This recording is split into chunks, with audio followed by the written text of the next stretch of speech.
Hello, Namaste. Welcome back once again. Polynomial exercise 9.2, page number 14, first page. Last question, sixth one. 3x square minus x minus 4. ಇದರದ್ದು zeros of the polynomial find out ಮಾಡಬೇಕು. ಆಮೇಲೆ zeros ಮತ್ತು coefficient ಗೆ ಯಾವ ರೀತಿ relation ಅಂತ ಹೇಳಿ ಅದು ಸಹ ವೆರಿಫಿಕೇಶನ್ ಮಾಡಬೇಕು. First one 3x square minus x minus 4 equals 0. First value 3, last value 4.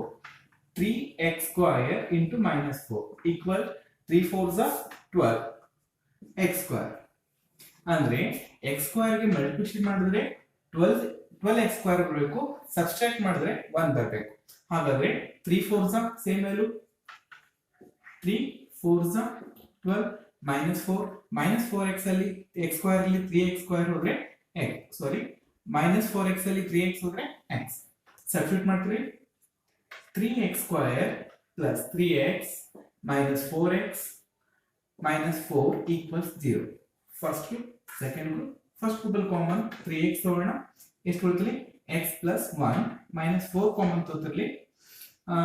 x minus minus plus 1 equals 0. x plus 1 same value common x plus 1 ಇನ್ನೊಂದು value 3x minus 4 is equal to 0. 0 ಎರಡು apply ಮಾಡೋಣ. x plus 1 equals 0 one value 3x minus 4 equals 0 plus value ಆ ಕಡೆ ಹೋದ್ರೆ minus 1 x value find out ಮಾಡಿ minus 4 ಆ side ಹೋದ್ರೆ plus 4 3 ಆ ಸೈಡ್ ಹೋದ್ರೆ divided by 3. Therefore zeros of the polynomial is minus 1 and 4 by 3. Therefore the zeros of the polynomial is minus 1 and 4 by 3. ಈಗ verification ಮಾಡೋಣ. Relationship between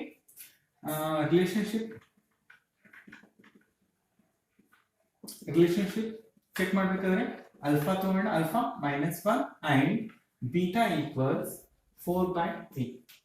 First sum of zeros alpha plus beta equals minus b by a formula. Alpha plus beta equals minus b by a. ಎರಡು equal ಇದೆ ಅಂದ್ರೆ verify ಮಾಡೋಣ.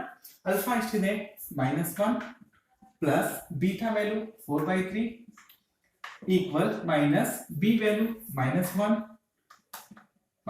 1 a value 3 in like 1 LCM 3 1 3s are 3 3 1s are 3 3 into minus 1 minus 3 plus 4 equal minus plus divided by 3. 4 will 3 ಹೋದ್ರೆ 1 by 3 equal 1 by 3. LHS equal to RHS 1 by 3 ಅಂದ್ರೆ sum of zeros equal minus b by a ಎರಡು equal ಅಂತೇಳಿ verification ಆಯ್ತು. ಈಗ next product of zeros alpha into beta equal c by formula. Product of zeros ಎದಕ್ಕೆ equal ಇರುತ್ತದೆ constant value divided by coefficient of x square.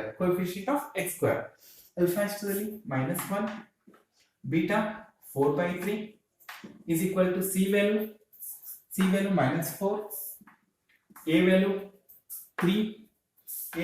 3 minus into 4 minus 4 divided by 3 minus 4 divided by 3 ಅಂದ್ರೆ product of zeros ಎದಕ್ಕೆ equal ಇದೆ c by a. c ಅಂದ್ರೆ constant value, a ಅಂದ್ರೆ coefficient of x square. ಇದು first bit ಅಲ್ಲಿ ಬರುವಂತ ಆ problems ಅನ್ನು ನಾವು ಸಾಲ್ವ್ ಮಾಡಿದೆವು. ನೆಕ್ಸ್ಟ್ ಸೆಕೆಂಡ್ ಬಿಟ್ ಪ್ರಾಬ್ಲಮ್ ಅನ್ನು ನೆಕ್ಸ್ಟ್ ವಿಡಿಯೋದಲ್ಲಿ ನೋಡೋಣ.